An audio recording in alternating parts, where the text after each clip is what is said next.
Assalamualaikum warahmatullahi wabarakatuh. Pada saat ini, saya Santo Mario dan rekan saya Andrian Fransihaan ingin menjelaskan tentang materi sistem simulasi sistem industri, yaitu dinamika sistem. Pengenalan dinamika sistem.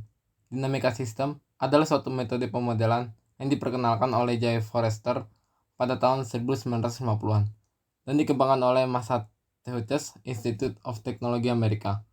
Sesuai dengan namanya, penggunaan metode ini erat berhubungan dengan pertanyaan-pertanyaan tentang tendensi-tendensi dinamik, sistem-sistem yang kompleks, yaitu pola-pola tingkah laku yang dibangkitkan oleh sistem itu dengan bertambahnya waktu.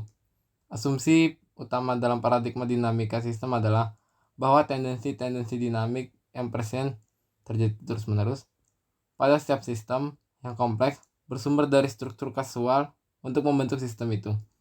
Oleh karena itu, model-model dinamika sistem diklasifikasikan ke dalam model matematik kasual.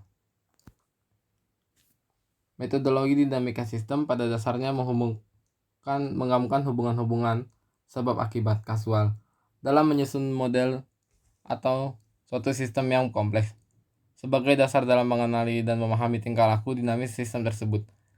Dengan perkataan lain, menggunakan metodologi dinamika sistem lebih ditekankan kepada tujuan-tujuan peningkatan pengertian kita tentang bagaimana tingkah laku sistem muncul dari pengertian tentang bagaimana strukturnya.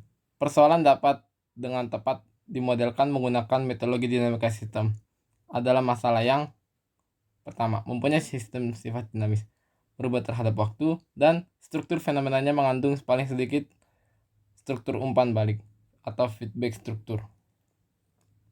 Ciri-ciri dinamika sistem menurut para ahli. Menurut Stratman 1981, prinsip-prinsip untuk membuat dinamik dengan ciri-ciri seperti yang diuraikan di atas adalah sebagai berikut. Pertama, keadaan yang diinginkan dan keadaan yang sebenarnya terjadi harus dibedakan dalam model.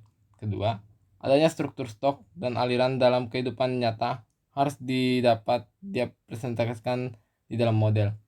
Aliran-aliran yang berbeda secara konseptual di dalam model harus dibedakan.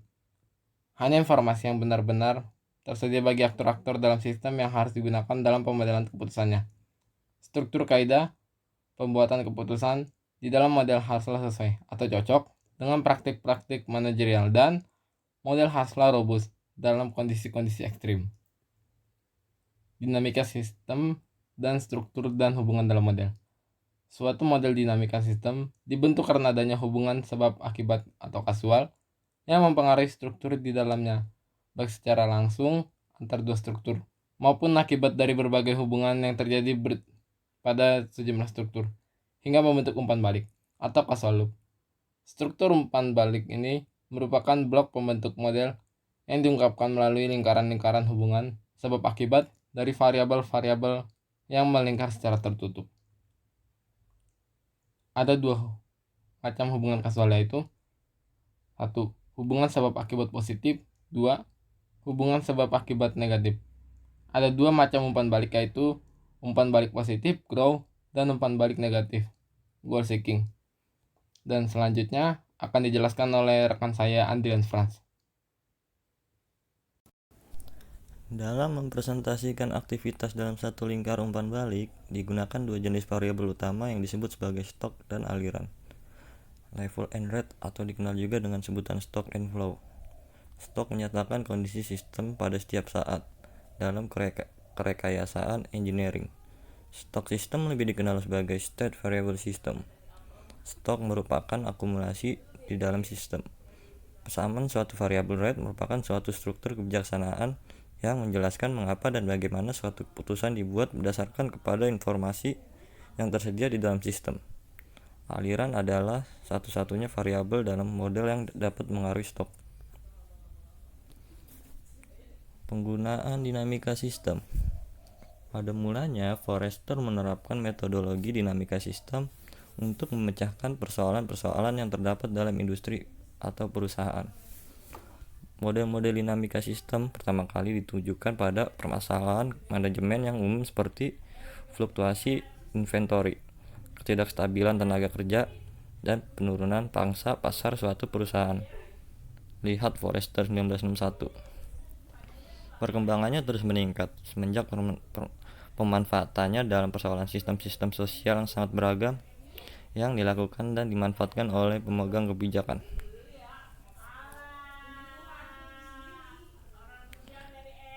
Dinamika sistem pemanfaatan perangkat lunak. Pembuatan model dinamika sistem umumnya dilakukan dengan menggunakan perangkat lunak yang memang dirancang khusus. Perangkat lunak tersebut seperti PowerSim, FanSim, Stella, dan Dynamo. Dengan perangkat lunak tersebut, model dibuat secara grafis dengan simbol-simbol atas variabel dan hubungannya. Namun tidak menutup kemungkinan sebuah perangkat lunak yang dapat mengolah operasi matematis jenis spreadsheet seperti Microsoft Excel atau Lotus juga bisa dimanfaatkan untuk kebutuhan pembuatan model dinamika sistem. Singkat perkembangan dinamika sistem di Indonesia. Di Indonesia, salah satu lembaga pendidikan yang mengajarkan dinamika sistem adalah Institut Teknologi Bandung atau sering dikenal dengan ITB. Di ITB, dinamika sistem diberikan melalui mata kuliah pemodelan pada program Magister Studi Pembangunan S2.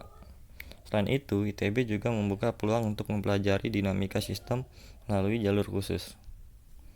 Pada bidang cabang ilmu transportasi, dinamika sistem diberikan melalui mata kuliah pemodelan transportasi laut pada jurusan transportasi laut S1 yang ada di Lembaga Pendidikan Institut Teknologi 10 November ITS. Sekian materi yang bisa kita sampaikan. Mohon maaf apabila ada kesalahan dalam penyampaian materi kami. Atas perhatian teman-teman semua, kami ucapkan terima kasih.